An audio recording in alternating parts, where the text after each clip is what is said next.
All right, let's jump right in. We're going to talk about something really powerful today. And honestly, it might feel a little backwards at first.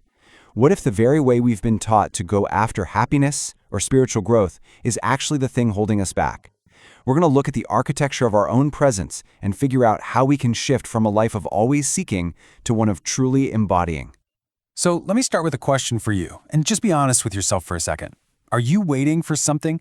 Waiting for your mind to quiet down, or for some difficult feeling to finally go away, or maybe for your life circumstances to get just right before you give yourself permission to feel truly happy? If you're nodding along, don't worry, you are definitely not alone. This whole feeling of waiting is so universal. It actually has a name. And that's what we're kicking off with, the happiness trap. It's this sneaky, powerful belief that our real happiness is always just over there, somewhere in the future, right around the corner. And it's wild how deep this idea runs, isn't it? We treat happiness like it's a gold medal we get after we've fixed ourselves. We tell ourselves, okay, if I can just stop feeling so anxious, or once I get that new job, then I'll finally be happy. This kind of thinking just turns our present moment into this endless waiting room.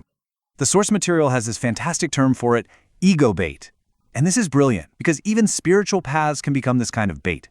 They promise you this amazing future state of enlightenment if you just meditate harder or do more work on yourself. It keeps the ego chasing, always searching, but that destination, that true, deep satisfaction, it just keeps moving further away. So, if chasing happiness isn't the answer, then what is? Well, this question gets us to the absolute core of what we're talking about today. We really have to get clear on the difference between recognition and embodiment.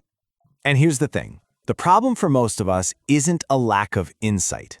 Come on, you've had those moments, right? That sudden sense of peace, a flash of clarity on a walk, a moment where the crazy voice in your head just went silent.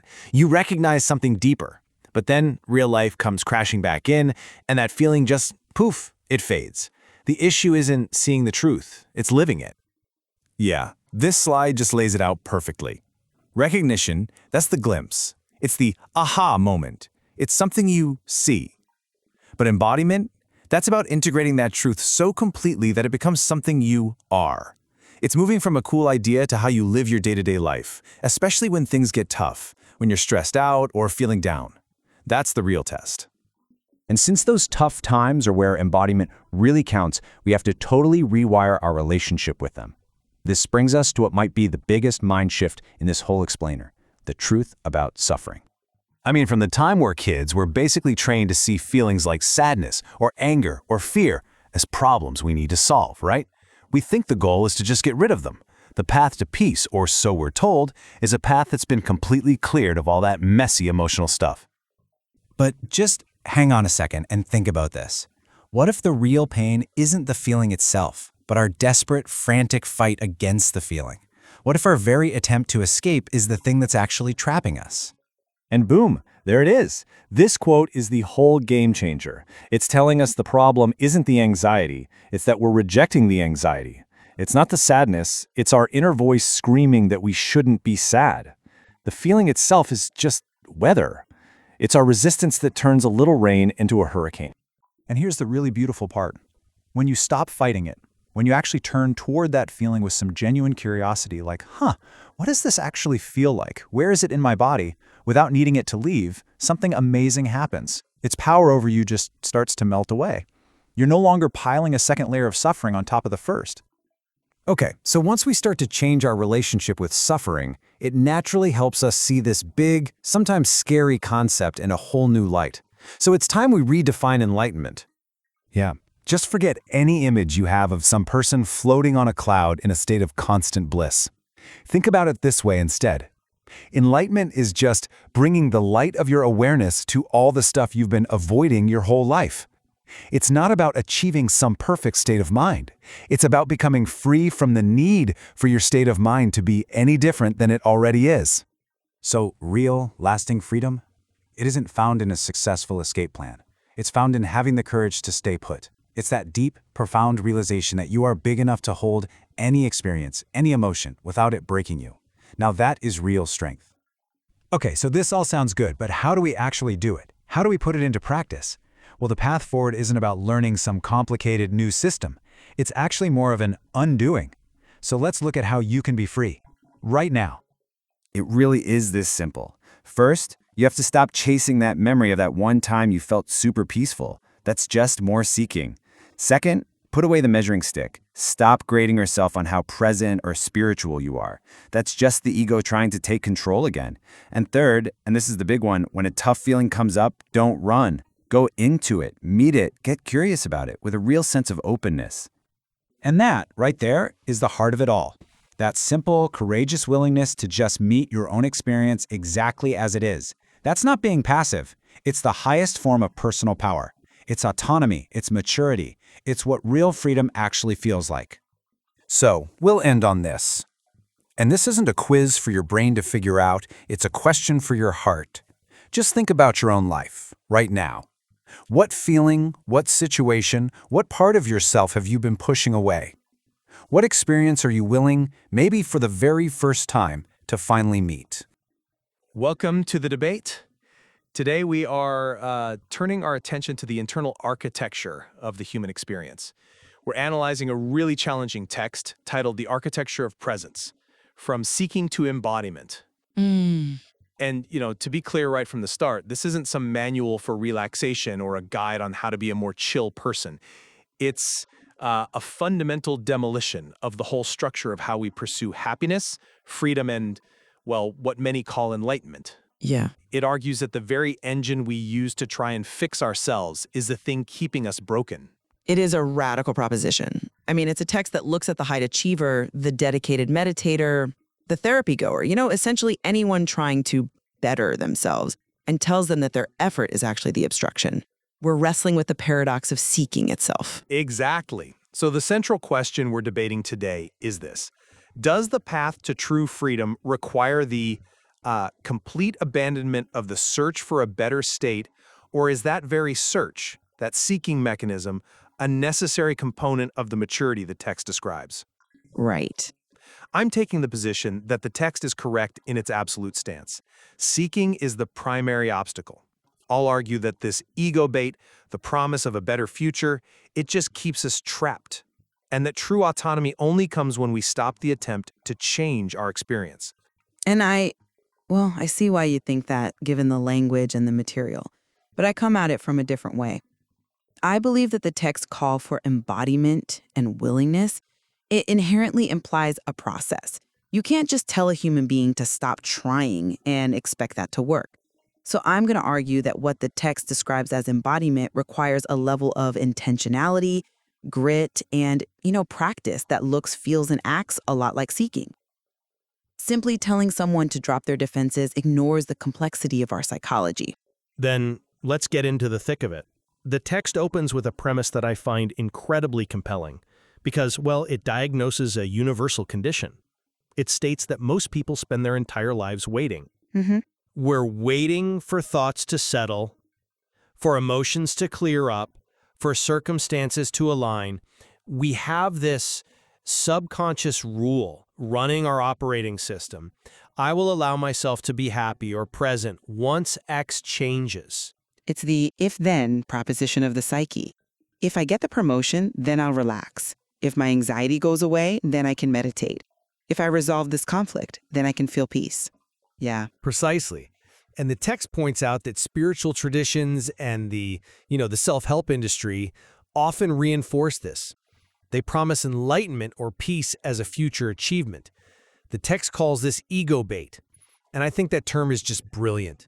It's bait. It hooks the seeker with a promise of a future payoff, keeping them stuck in this endless loop of pursuit. My argument is that as long as you're biting that bait, as long as you're viewing freedom as a future event, you are structurally incapable of being free. The text suggests that the problem isn't a lack of insight. A lot of people know they aren't their thoughts. The problem is a lack of embodiment. I agree with the diagnosis of the waiting game. That is clearly a trap. It keeps the carrot permanently dangling in front of the donkey. But here is where I diverge on the prescription. The text says the solution is to stop measuring progress and to stop trying to return to a better state. And that sounds beautiful on paper. But let's look at the reality of the human machine. The text itself admits that we need to integrate understanding into daily life, especially during difficult emotional states. It uses the word integration. Yes, but context is key there. Well, hold on. Integration is a verb. It implies work. It implies a duration of time. If I'm integrating something, I am engaging in a process. The text claims the only viable action is to stop measuring. But if I am trying to integrate my insight into my anger or my grief, I am, by definition, trying to do something different than what I was doing before. I am seeking a different outcome, even if that outcome is just being present. So to say we must end this search seems to ignore that the move toward embodiment is itself a search for a deeper authenticity. You can't integrate what you can't sustain, and sustainability requires practice. I see the semantic trap you're highlighting, I do. But I think you're missing the core distinction the text is making. The action the text calls for is a negative action. It's a subtraction. When the text speaks of integration, it explicitly contrasts it with returning to teachings or techniques. It says, don't go back to techniques or memory. Integration in this context, it's not a new to-do list. It's the cessation of the escape reflex. But isn't the cessation of a reflex a skill? If I have a reflex to punch someone when they insult me, learning not to punch them is a skill I develop over time. I disagree. In this context, it's a realization, not a skill. I mean, if you realize your hand is on a hot stove, you don't need a skill to pull it away. You just stop touching the stove. The stove here is the belief that peace is in the future. Once you really see that peace is only possible now, the search for it in the future just drops. That's what the text means by embodiment. It's not a new method, it's the collapse of the method. You don't practice not touching the stove, you just see it burns and you stop. I'm just not convinced by that line of reasoning, because it simplifies the psychological complexity of resistance, which, the text talks about at length. A hot stove provides immediate, clean physical feedback. Psychological patterns like checking your phone for validation or ruminating on a past mistake, they provide a weird kind of dopamine hit or familiarity. We're addicted to the stove, so pulling away isn't instant, it takes weaning. But let's pin that for a moment and look at the first major topic of our debate, the trap of future enlightenment versus the necessity of process. A crucial distinction. The text argues that enlightenment is often framed as a future achievement, and that creates a perpetual state of not enough. Right. And I understand the danger of the future trap.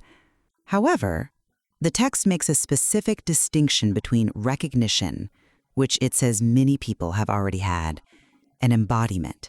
It says the issue isn't lack of insight, it's lack of embodiment. My question to you is simple.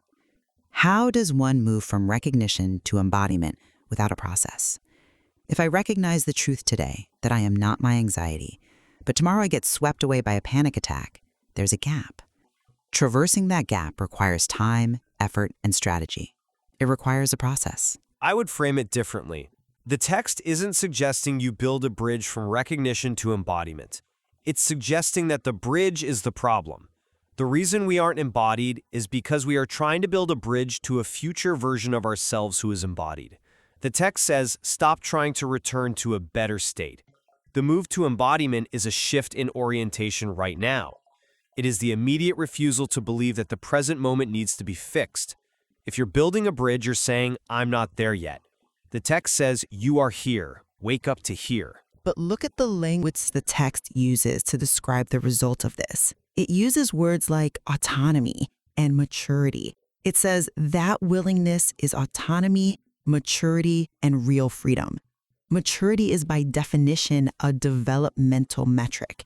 You don't just wake up mature, you ripen, you grow. A child isn't mature, an adult is. If the text admits that this way of being leads to maturity, it is admitting there was a gradient of growth. And if there is a gradient, one can be further along it or further behind it. That means progress is real, and measuring it is, well, it's natural. Measuring it is natural to the ego, yes. But the text is inviting us to step outside that framework.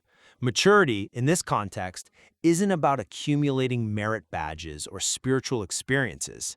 It's about the capacity to stand in the fire. The text defines maturity as the willingness to go into the experience itself. That willingness is a binary switch in the moment. Either you are willing to feel this anxiety or you are resisting it. You don't progress toward willingness, you simply choose it. It's an act of courage, not an act of accumulation. I think that's a bit idealistic. Simply choose it. Have you ever tried to simply choose to be willing when you're in the grip of panic or profound grief, or when you feel humiliated? The text says, go into the experience with interest and openness. That is a high-level cognitive and emotional task. It requires overriding millions of years of evolutionary programming that screams, danger, run. To maintain interest in the face of suffering requires training. It requires the development of a capacity. I argue that seeking, which you call the trap, is actually the gymnasium where that capacity is built. We seek, we fail, we learn, we meditate, and eventually we have the strength to just be willing. You can't just jump to the end. And I would argue that training is just another form of delay. It's a way of saying, I'm not ready to face life yet. Let me do some push-ups first. The text is radical because it removes the excuse of, I'm not ready. It says the only time you can face the experience is when the experience is happening. Which leads us directly to the second topic, the nature of suffering and resistance.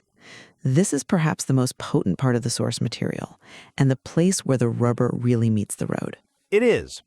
The text offers a definition of suffering that is quite specific. It says, suffering comes from resisting experience, not from experience itself. This is a crucial differentiation. Pain is a sensation. Suffering is the story, this shouldn't be happening, or the muscular contraction against the pain. I agree with the definition. It's a classic non-dual pointer, and clinically, it holds up. Pain plus resistance equals suffering. But I question the application. The text advises us to meet suffering with curiosity and to fully allow it, and it promises that when we do this, suffering fades. Correct. It says, suffering fades, not because it was forced away, but because it's no longer required. Here's my problem, and it's a logical one. If I'm a listener and I hear, if you welcome suffering, it will fade, what is my motivation for welcoming suffering? My motivation is to make it fade. I'm engaging in a strategy. I am using acceptance as a weapon to kill the pain. Is that not resistance in disguise? Is that not just a sneakier form of seeking? It feels like we're tricking ourselves. That is the subtle trap, yes. And the text actually anticipates this. It says the goal is no longer needing states to change. That is the key phrase. If you are welcoming the pain so that it goes away, you aren't actually welcoming it. You're negotiating with it. You're saying, I'll be nice to you for 5 minutes, but then you have to leave. The text is calling for unconditional surrender. The relief, the fading of suffering, is a byproduct, not the target. It happens when you truly don't care if it happens. But we are biological organisms wired for homeostasis. We are wired to avoid pain. If I touch a flame, I pull back. If I feel lonely, I seek connection. The text is asking us to override a fundamental biological imperative. It says nothing needs to be removed or fixed. That is an incredibly high bar. If I have a migraine or a broken heart, every fiber of my being wants it fixed. To say, don't try to fix it, feels like setting the user up for failure. It creates a new ego bait, the bait of being the perfectly accepting spiritual person who never flinches. Look, it's not about being perfect or unflinching. It's about being honest. The text is asking for interest. That's the word it uses. Interest. When you're in pain, usually you're interested in the exit. You're scanning the room for the door. The text asks you to be interested in the room. What does this actually feel like? What is the texture of this grief? Is it hot? Is it heavy? Does it vibrate? That shift from how do I get out to what is this is the mechanism of freedom. It's not about overwriting biology. It's about engaging the neocortex, curiosity, rather than the reptilian brain, avoidance. That's compelling, and I do like the distinction between the exit and the room. But let's look at the phrase suffering fades. The text makes a causal claim. It says when experience is met with curiosity, it naturally loses its grip. Even if you say it's a byproduct, it is a desirable byproduct. I would argue that it's impossible to divorce the practice from the desire for the result. And maybe that's okay. Maybe we should just admit that we are seeking relief. Maybe the honest approach is to say, I am sitting with this pain because I want to heal, rather than pretending I have no agenda. The text seems to demand a purity of intent that might just be impossible for a human. I disagree that it's impossible. It's rare, perhaps, but not impossible. And I think acknowledging the intent to manipulate the experience is part of the bringing light the text talks about. You can notice that you want it to go away. You can say, oh, look, there is a desire to fix this. You include that desire in the interest.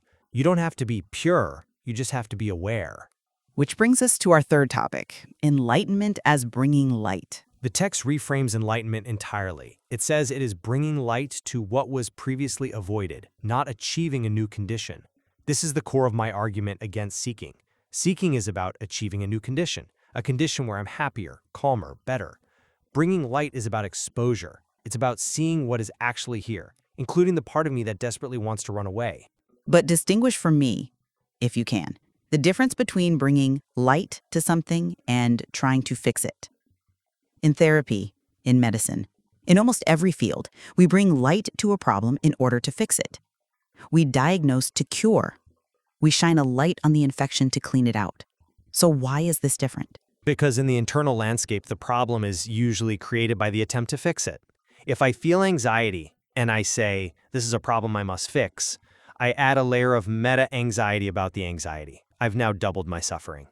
By bringing light, simply observing the anxiety without the label of problem, I collapse the structure of resistance. I'm not fixing the anxiety, I'm fixing my relationship to it by ceasing the war against it. You say fixing my relationship to it.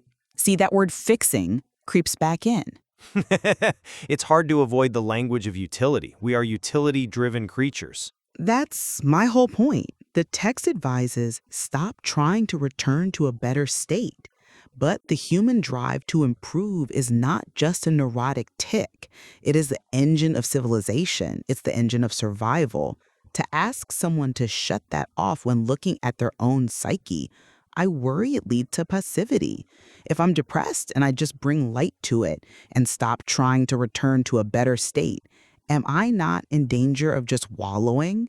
Am I not ignoring the actions, exercise, therapy, medication, that actually might help? That's a valid concern, but I think it misreads the scope of the text. The text is discussing the architecture of presence, not the architecture of medical treatment. It's speaking to the existential layer. You can take medication and be present. You can go to the gym and be present. The seeking the text critiques is the psychological posture of, I am insufficient until this changes.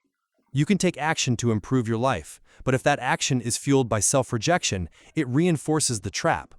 The text suggests replacing judgment with interest. Interest is an active, engaged state. It's the opposite of wallowing. Wallowing is drowning in the story of poor me. Interest is scientifically investigating the sensation of the experience. I like that distinction between judgment and interest.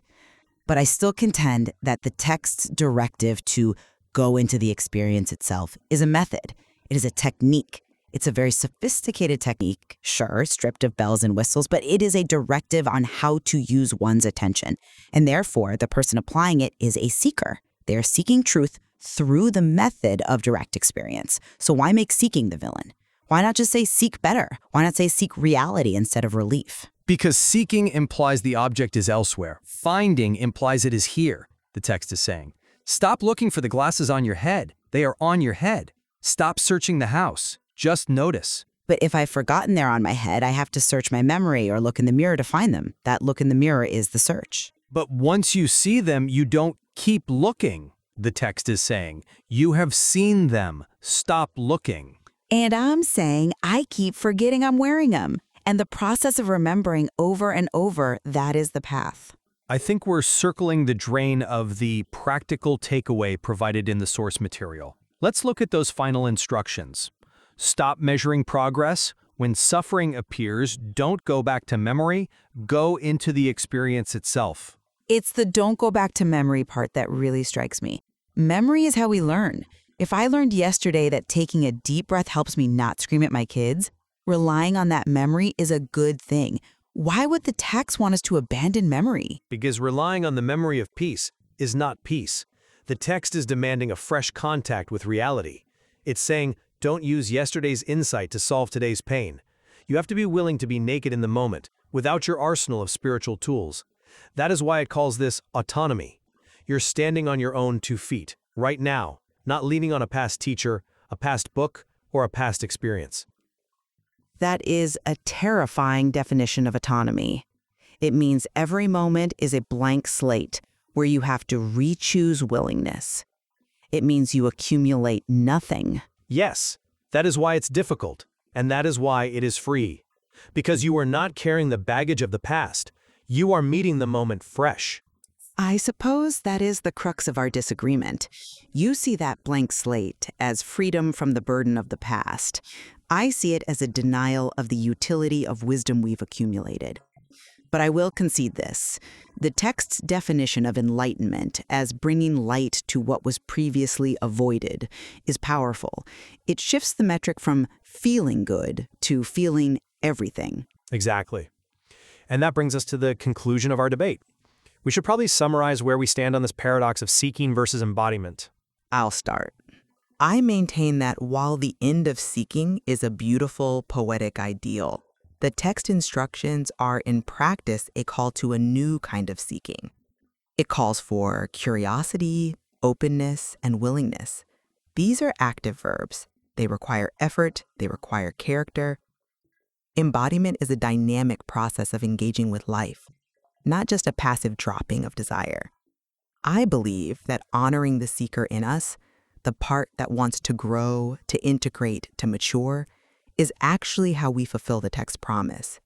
We don't stop seeking, we just start seeking reality instead of relief. And I maintain that the text offers a more radical proposition. It offers a path of subtraction. Real freedom is found only when we stop waiting for conditions to change. The seeker is defined by the waiting. As long as we're identifying with the one who is trying to get there, we are reinforcing the illusion of distance. The text invites us to stop measuring, stop relying on memory, and stop trying to manipulate our state. The end of seeking is not the end of action. It is the beginning of life lived without the buffer of someday. We can certainly agree on one thing, though. The practical takeaway is incredibly difficult. Incredibly. It is so easy to understand the concept, suffering is resistance. Intellectually, we all get it. We can read the books and nod our heads.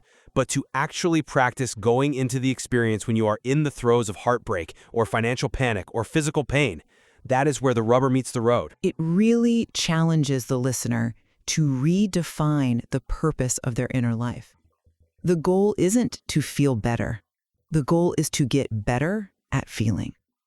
That's a great way to put it, to get better at feeling. And perhaps, as the text suggests, when we get better at feeling, the need for the feeling to change just falls away. And that, ironically, might be the only way it ever changes. A paradox indeed. Thank you for listening to the debate. We invite you to look at your own experience. Are you waiting for a better state, or are you willing to enter the one you are in? Until next time. Goodbye. All right, so I have a confession to make. It's a little embarrassing, actually, especially considering how many of these deep dives we've done, but I caught myself doing it again just this morning. Well, this sounds good. I was standing in line at the coffee shop, and the line was just moving glacially slow. I mean, the barista was having a detailed conversation about the pros and cons of different oat milk brands with the person at the front. The worst. Yeah. The absolute worst. And I felt this really distinct physical tightness right here in my chest. And the little narrator in my head was saying, okay, once I get this coffee and once I get to my desk and once I clear out those first 10 emails, Then I can relax. yes, then I can actually start my day. Then I'll be okay. The classic when-then trap. It's basically the background operating system for about 99% of humanity, I think. It really is. And it feels so normal, you know? It's the subtle background hum of just waiting. And as I was going through the stack of research and sources for today, especially this one text, The Architecture of Presence, From Seeking to Embodiment, I had this moment of realization. What was that? That this isn't just a me problem. It's not a personal failing. The source describes it as a universal trap. It is. But it's so insidious because it disguises itself as responsibility. It feels like you're planning, like you're being a productive adult. I'm just organizing my future. Exactly. But the source argues that it's actually a state of perpetual postponement. We are constantly putting our actual lives on hold until some specific conditions are met. And we usually point to external things, right? Yeah. We justify it by saying, well, I'm waiting for that promotion, or I'm waiting until my toddler finally gets out of the tantrum phase, or, I'm waiting for the economy to stabilize before I can feel secure. All very reasonable things to want. Totally reasonable. But if you look closer, which this text really forces you to do, you start to realize something. You're not just waiting for the world outside to change. You're waiting for your internal world to change. Precisely. You're waiting for a specific thought to go away. You're waiting for that anxious feeling to finally settle down. You're waiting to feel motivated or clear-headed or ready. That's the false promise the text talks about, isn't it? The core assumption that peace or happiness or just that feeling of being okay is a reward. It's a prize you get for winning the game of life. It's the prize at the bottom of the Cracker Jack box, but you have to eat through all the stale popcorn first, all the stress, the anxiety, the chaos to finally get there. Exactly. We end up treating the present moment as just a means to an end. It's this messy, inconvenient obstacle course we have to endure to get to some imaginary finish line where we can finally exhale. But the source material for today is, well, it's absolutely ruthless about dismantling this whole structure. It suggests that this entire mechanism, the waiting, the seeking, the fixing it, isn't the path to the solution. It is the problem. It is the problem. And that brings us to the text itself, the architecture of presence, from seeking to embodiment. It sounds a bit academic, maybe a little architectural, like the title says. It does, but having gone through it, this feels much more like a demolition project than a construction project. Oh, absolutely. It's a sledgehammer to the foundations. The whole mission of this deep dive, then, is to explore this fundamental shift the author argues is essential for sanity, really. It's the shift from seeking, which is exactly what I was doing in that coffee line, looking for a future moment of peace, to this other thing called embodiment. And to even begin to get there, we have to start with a concept that, frankly, when you first read it, it can sting a little. I found it a little insulting at first, I'll admit it. The text calls our traditional search for enlightenment, or even just for self-improvement, ego bait. Ego bait. It's a pretty stinging term, isn't it? But it's incredibly precise when you start to unpack what it means. Well, let's unpack it, because my first reaction was defensiveness.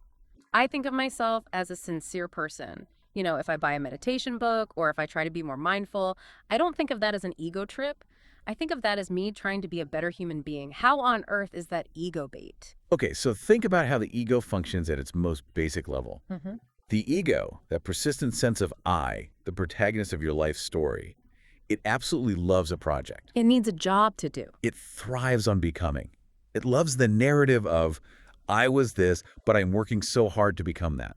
It's a story of progress, of moving forward. Okay, I see that. So when you hand the ego a spiritual path or any kind of self-improvement plan, it's like handing a building contractor a set of blueprints. The ego looks at it and says, great, I have work to do. I can measure my progress. I can achieve something. I can win at being spiritual. So by turning presence or peace into a goal, You've gamified it. we've gamified it. Yeah. That's exactly it. Precisely. We've turned it into a role-playing game where we're just trying to level up our character. And you see this everywhere in the wellness industry, right?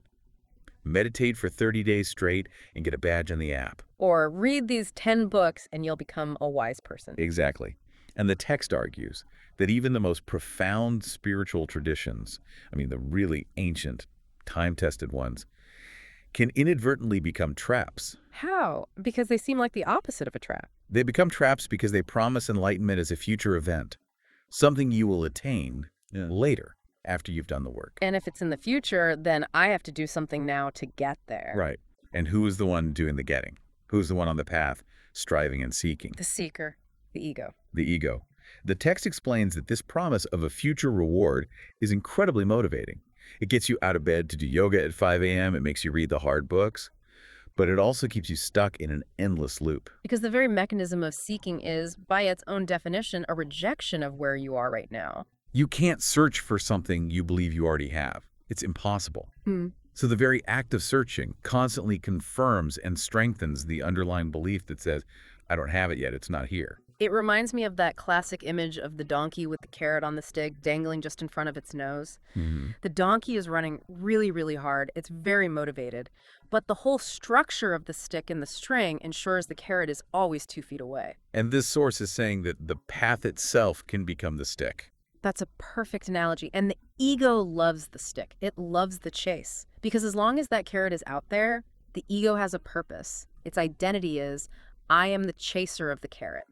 And if the donkey suddenly realized the carrot was, I don't know, already in its mouth, or that it didn't need a carrot to begin with. The chase would end. The whole story would collapse. And the ego, the sense of a separate self on a mission, is absolutely terrified of the story ending. That's a really heavy paradox to hit us with right at the start, because we are told our whole lives that the journey is the point. It's not the destination, it's the journey.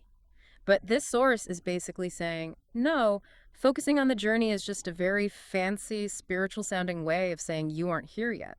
It creates distance. It presupposes a gap between you and what you're seeking. And the absolute core argument of the architecture of presence is that there is no distance. There is no gap to cross. The piece I was looking for at the bottom of my coffee cup.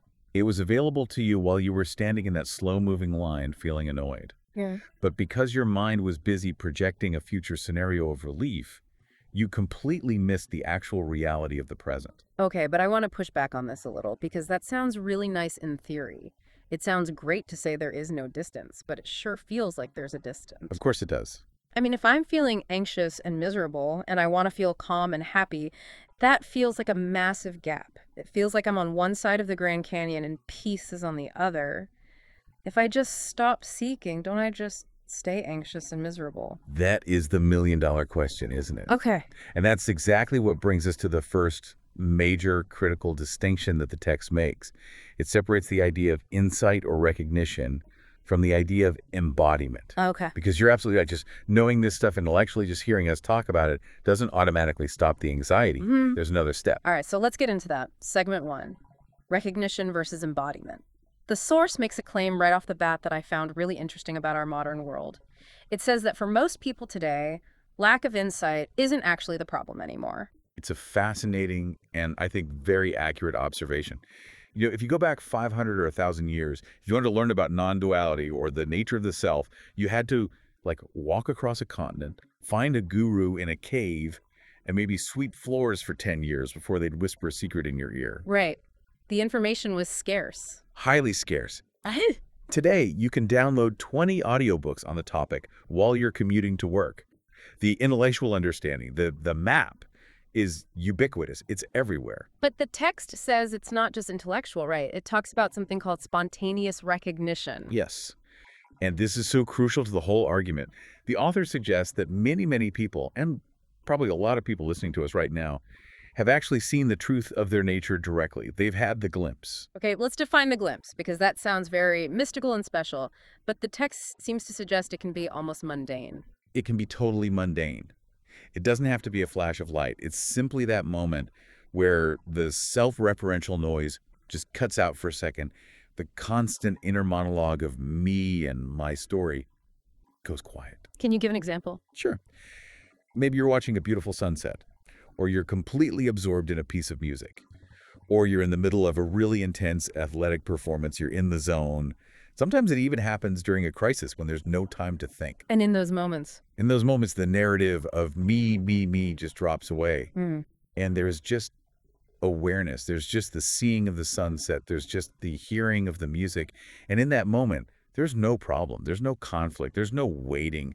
Everything feels utterly complete, just as it is. I've definitely had that. I mean, honestly, it usually happens to me on vacation. The classic vacation satori. Exactly. I'm sitting on a beach, I'm not checking my phone, and for a few minutes I think, oh, I get it. Life is just this. I don't need to worry about my emails. I am one with the universe. It feels so true. Right. In that moment, you have the recognition. You see the truth, that you are not your thoughts, and that peace is actually your natural default state. But then, what happens? Well, then I have to pack my bags and get on the plane to fly home. And the flight is delayed. And there's a crying baby in the seat next to me. And suddenly, one with the universe guy is completely gone, and deeply annoyed passenger guy is back with a vengeance. And that is the core problem identified in the text. It's not a lack of seeing. It's a lack of embodiment. We treat that glimpse, that peaceful state, as a place we visit. So it's like a vacation home. We go there for a week, but we don't actually live there. So the integration gap is the distance between the beach epiphany and the crying baby on the plane reality. That's it perfectly. And here's where we usually make a wrong turn, according to the source. When we lose that peaceful feeling, when the stress comes back, what's our first instinct? We try to get back to the beach, mentally at least. We try to get back to the beach. Or we go back to the books. We go back to the techniques. We think, oh, I lost it. I'm not spiritual enough. I need to study more. I need to learn a new meditation technique that'll make the good feeling permanent. It's like we go back to staring at the menu because we're hungry, even though we just ate the meal an hour ago. We've forgotten the taste. That's a great way to put it. Or, to use the analogy from the text, which I love, it's like staring at a map of a city you're already standing in. Okay, explain that one. Imagine you're standing in the middle of Paris. You can smell the fresh bread from the bakery. You can hear the sirens in the distance. You can feel the uneven cobblestones under your feet. It's intense. It's loud. It's maybe a little chaotic. It's real life. It's real life. And because it feels a little overwhelming, you panic. So you pull out a paper map of Paris and you bury your face in it. And you look at the neat little lines and the names of the streets and you say, oh, I need to find Paris. This map is so peaceful and organized. I wish I was in the Paris that's on this map.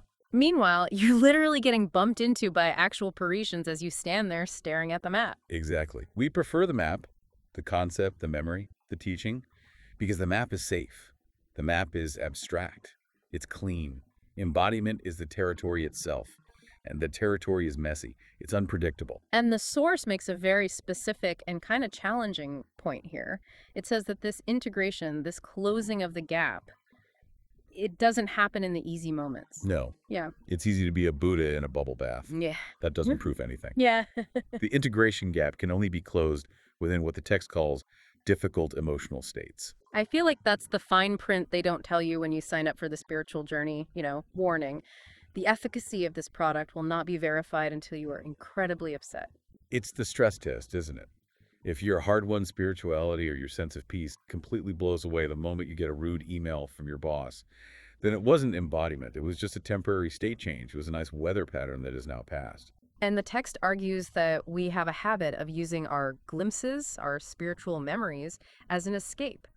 We want to use the truth to get out of our messy human experience. When in fact, embodiment is about bringing that truth, that spacious awareness you felt on the beach, into the human experience. Specifically, into the parts of it we hate the most. Which is the perfect segue to our second segment. Yeah.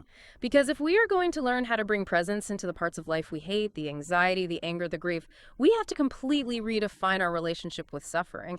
And this is where the text gets really, really challenging for most people. This is the absolute pivot point. If you don't grasp this next piece, you can't get the rest of the philosophy. It all hinges on this. Okay, so the source proposes an equation. And I have to say, when I first read it, my immediate reaction was to bristle.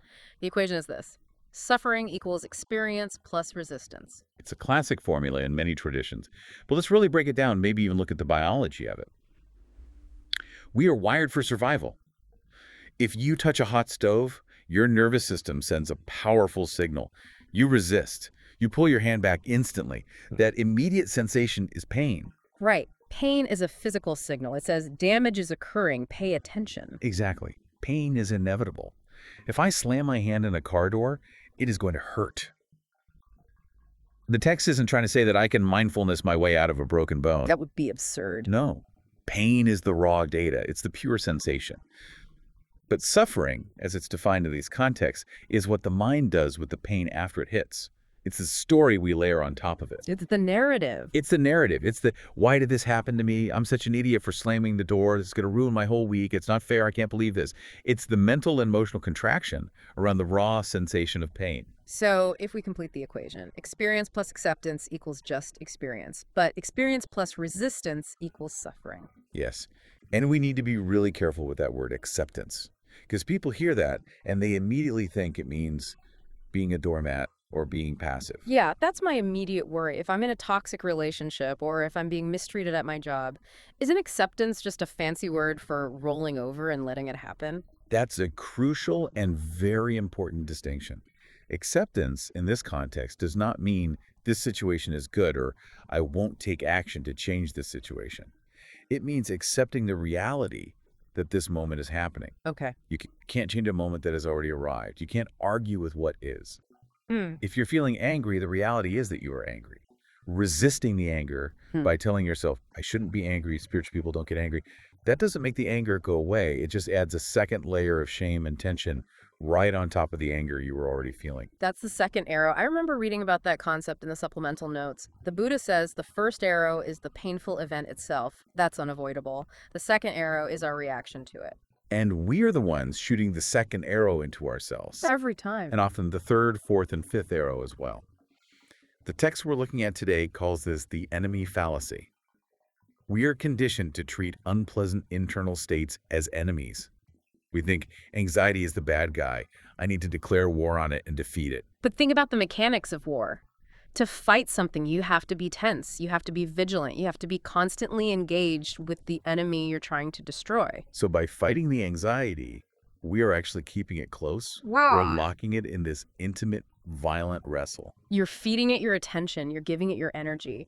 Imagine you're trying to hold a big inflatable beach ball underwater in a swimming pool. The beach ball is your grief, let's say. Okay. It takes a huge amount of effort to hold it down, right? Your arms are shaking, your muscles are burning, you're exhausted. That exhaustion, that struggle is suffering. And the source suggests, what if you just let the ball come up to the surface? Well, then I have a beach ball floating in the pool next to me. It's right there. It's visible. I can see it. It's visible. It's present. But the effort is gone. The struggle is over. The grief itself might still exist. The beach ball is still in the pool, but the suffering that was created by the constant suppression of the grief, it dissolves. I want to dig into this concept of the dissolution of grip that the text talks about, because it makes this beautiful promise that when a difficult emotion is fully allowed and met with curiosity, it naturally loses its grip. But let's be real. If I'm in the middle of a panic attack or a deep, dark depression, it feels like it has a grip on me. It doesn't feel like I'm gripping it. It feels like an invasive force. That is absolutely how it feels. When we are completely identified with the emotion, we feel possessed by it. It feels like we are the emotion. But the source argues that the grip is actually maintained by our own fearful fascination with it. What do you mean by fearful fascination? We are constantly obsessively checking on it. Is the anxiety still there? Oh no, is it getting worse? What if it never leaves? That constant mental monitoring, that hypervigilance, is a very subtle form of holding on. We're keeping it alive with our focus. So how do we let go? Because let's be honest, letting go is one of those annoying, useless phrases people say that means nothing. Someone says, just let it go. And you think, oh, thanks, I hadn't thought of that. It's terrible advice on its own. The text gives a very specific and almost counterintuitive instruction here. It says, turn toward it. Don't try to let go of it. Don't try to push it away. Move into it. Which sounds, frankly, terrifying. It is terrifying. It goes against every single evolutionary instinct for self-preservation we have. Our whole biology is designed to move away from threat. But the text makes this radical statement. Nothing needs to be removed or fixed. You're saying I don't need to get rid of my anxiety. You need to get to know it. When you turn toward the monster you think is in the closet, you open the door, you turn on the light, and you realize it's just a pile of old clothes. When you turn toward the feeling of panic and you say, okay, show me what you are, really. Are you a tightness in the throat? Are you a racing heart? Are you heat in the chest? You begin to deconstruct the big, scary monster called panic into its component sensations. And sensations on their own are manageable. They're just energy. The stories we tell about the sensations are what's overwhelming, but the raw sensations themselves are just phenomena. They come and go. So we're taking the horror movie element out of the experience by turning on the house lights. Yes.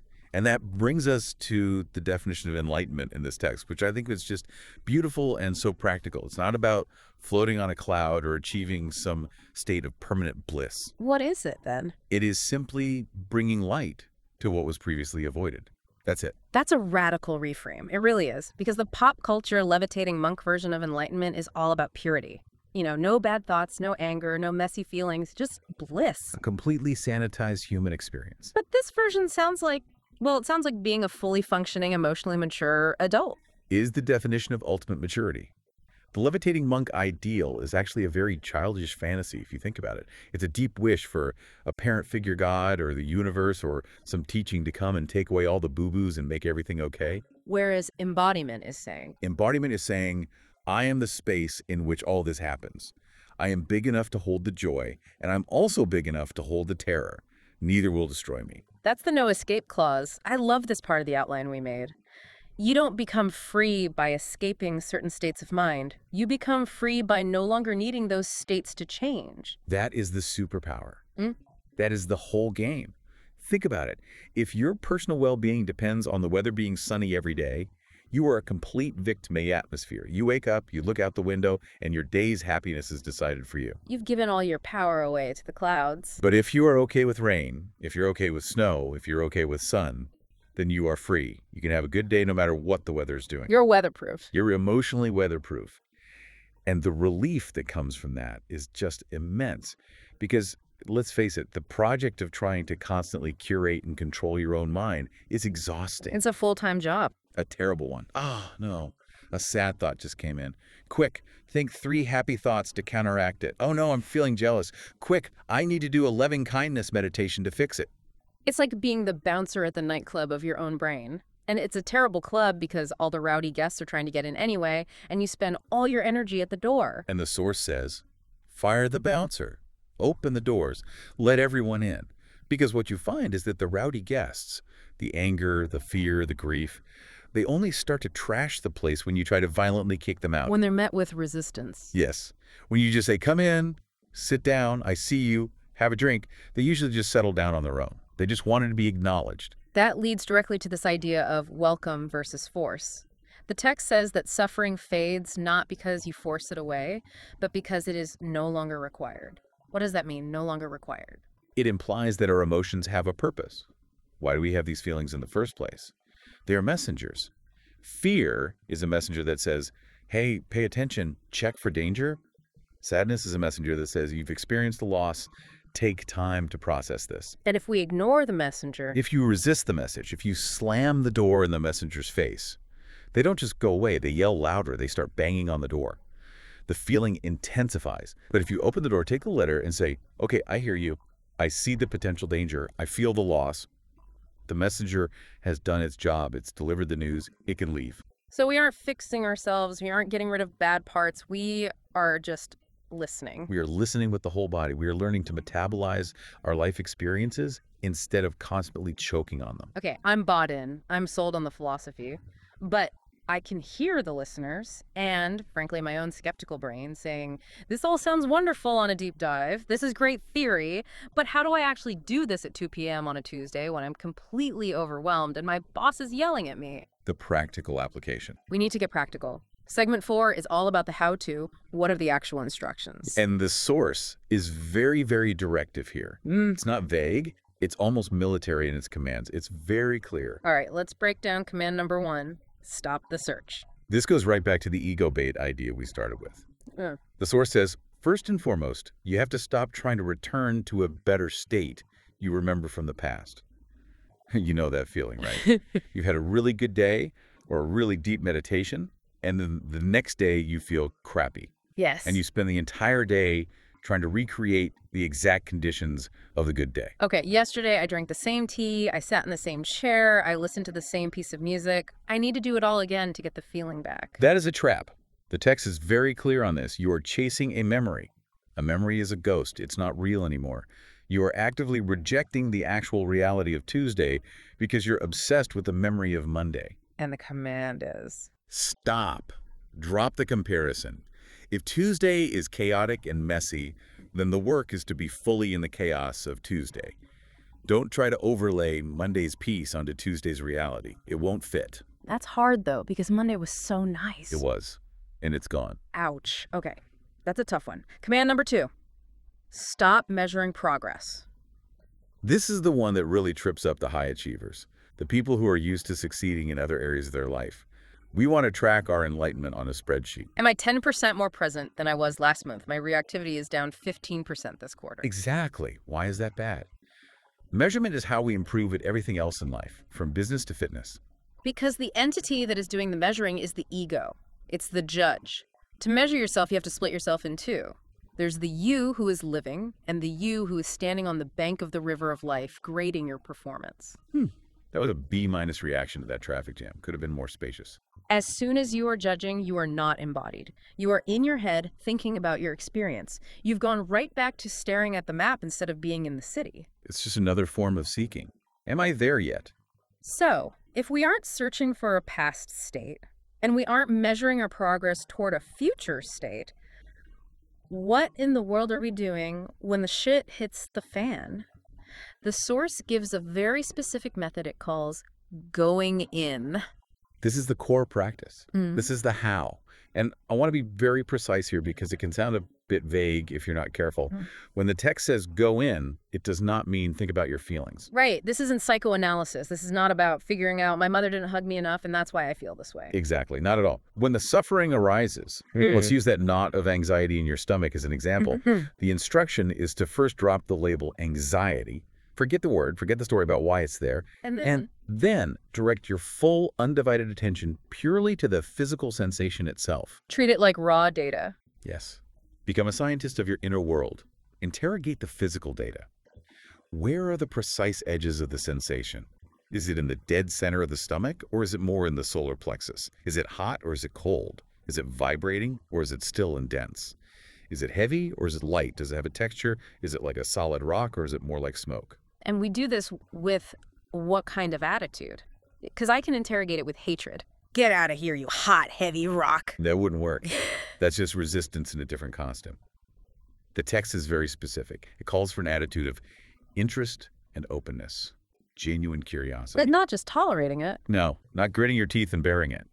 You have to approach it like a biologist discovering a new, exotic species of insect. Fascinating. Look at how the sensation pulses. Look at how it seems to constrict the breath when I pay close attention. That shift in posture from victim of the feeling to scientist of the feeling seems absolutely key. It is everything. Because a victim is overwhelmed by the experience. A scientist is curious about the experience. And genuine curiosity is fundamentally incompatible with suffering. How so? You can't be genuinely curious and resistant at the exact same time. They are opposing movements of consciousness. Curiosity implies moving towards something to get a closer look. Resistance implies pulling away. They cancel each other out. Okay, so let's walk through a real-world scenario. I get that rude email from my boss. My chest immediately tightens. I feel a flush of heat. My brain instantly starts writing a nasty defensive reply. In that moment, what do I do according to this text? Okay. Step 1. Notice the physical reaction before anything else. There it is. Tightness. Heat. Yeah. Just name the raw data. Step 2. Step 2. Pause the narrative. This is the hardest part. Do not type the reply. Do not pick up the phone to call your friend and vent about your boss. Just for a minute, pause the story. And step 3. Step 3. Go into the body. Literally move your attention out of your head and locate the heat in your chest. Feel it. Don't judge it. Breathe into it. Let it burn. Don't try to cool it down or make it go away. Just feel the pure sensation of the burn. Be interested in it. And if I just feel the burn without adding the story of my boss is a jerk, what happens? The source says that raw emotions, when not fueled by our thoughts, are like waves in the ocean. They have a natural lifespan of about 90 seconds. If you just feel the raw energy of the burn, the wave crests, it breaks on the shore of your awareness and then it naturally dissipates back into the ocean. It loses its grip.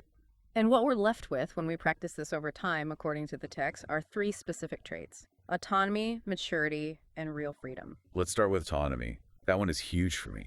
Think about how much of our daily behavior is unconsciously controlled by our desire to avoid bad feelings. I don't have that difficult conversation with my partner because I don't want to feel awkward.